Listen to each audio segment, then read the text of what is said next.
Let me begin with Afghanistan, if I may. I am deeply concerned that, at least thus far, our policy in Afghanistan has kind of been on automatic. And I made a promise to myself a long time ago that I would not see all of our conflicts, ground operations, in the context of Vietnam. I really try hard. I have an automatic check that says, you know, not everything is that.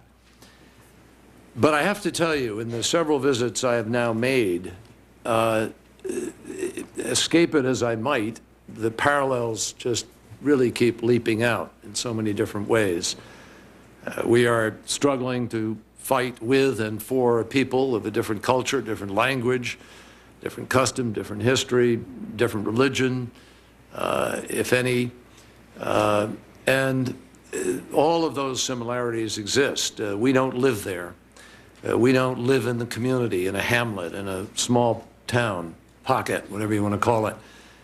And so we're not there often at night. They are. And the night often rules with insurgencies. The complications are profound in both Pakistan and Afghanistan. And I went to both and to India immediately after Mumbai, and was really struck by the extraordinary distance we have to travel in both places, Senator. That is the center of the war I got to check myself. I hope this administration and all of us will begin to think differently in this terminology of war on terror and think in terms of the global counterinsurgency and the difference between counterinsurgency and counterterrorism and the challenges that we face in addressing both and understanding them both. One person made a very interesting comment to me while I was over there and said, you know, Pakistan is a government without a country, and Afghanistan is a country without a government. And if you stop and think about sort of the real application, and no insult meant to anybody, President Karzai is a friend, we've all met with him, we want his success, but there are inherent contradictions in the structure that we have been trying to impose in Afghanistan. And more as I travel that part of the world, I served most recently as chair of the subcommittee on Mideast South Asia, so I was frequently there. It kept leaping out at me in ways that over a number of years here I really frankly hadn't given enough consideration to. But recently reading a wonderful book which I commend to you by Rory Stewart, you know, The Places in Between, and another book, The Forever War, and there are a whole host of them that really give you the flavor of this. If you really want it, I mean, Gertrude Bell, The Desert Queen, is a fascinating study of sort of the region and of tribalism. And that's really what I want to point to. We have not, I think, we honored tribalism when we dealt with the Northern Alliance and initially went into Afghanistan. We really haven't adequately since.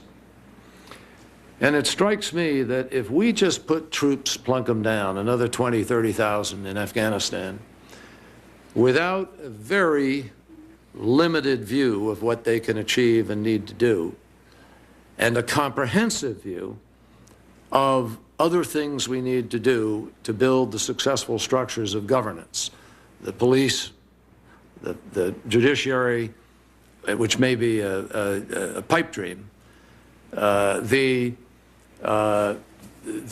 construction programs, the ability of Hamid Karzai's government, as well-intentioned as he may be and as much as we like him, the ability to even get out of Kabul and be able to do anything in the countryside. I think, Madam Secretary-Designate, we're on the wrong track.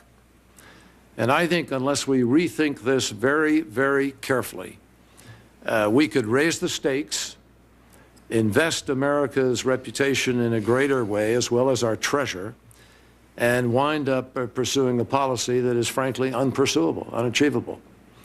So I'd like to elicit your thoughts on this. I was in Peshawar a few weeks ago I learned that, and some in Pakistan would disagree with this, and I'll probably hear from some of my friends there, but many people believe that it would not be hard for the Taliban to move in there if that's the decision they decided to make.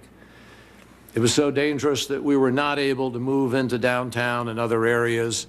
And we just saw last week 600 Taliban crossed the border from Afghanistan and came in and directly attacked a Frontier Corps military outpost.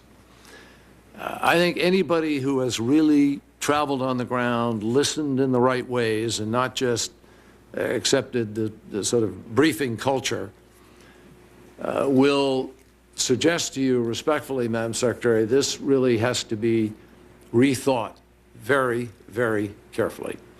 Our original goal was to go in there and take on al-Qaeda. It was to capture or kill Osama bin Laden. It was not to adopt the 51st state of the United States. It was not to try to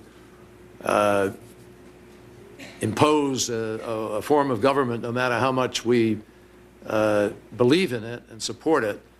But that is the mission, at least as it is being defined today. So I'd like to ask for your thoughts on this as you engage in what will obviously be a very hasty and important critical review and some judgments that we need to make about our policy.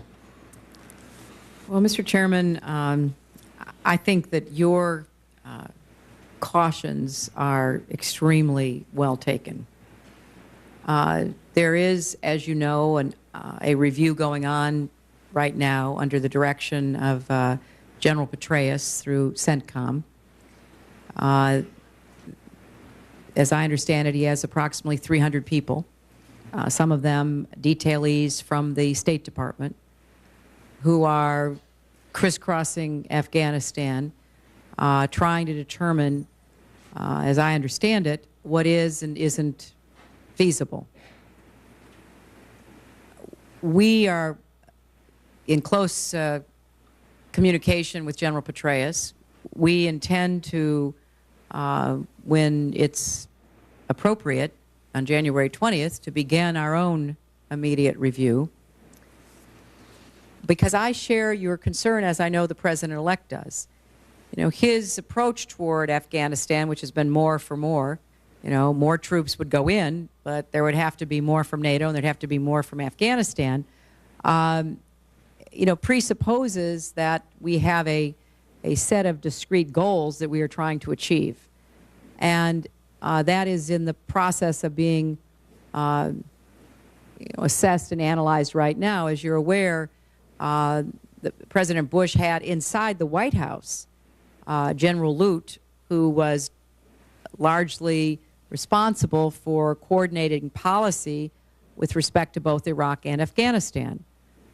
So the Bush administration has put a lot of assets to work on trying to determine what is the best way forward with Afghanistan, and how do we affect the future of Pakistan, the decisions that they make. But I think that asking the hard questions and raising the red flags is exactly what this committee, I know, will do and should do.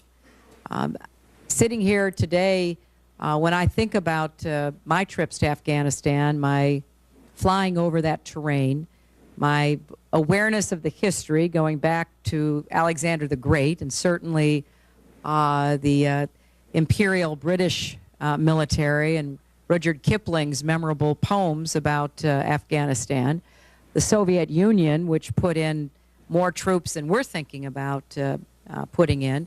I mean, it calls for a large dose of humility about what it is we are trying to accomplish. Having said that, I think that we will keep you informed as we move forward.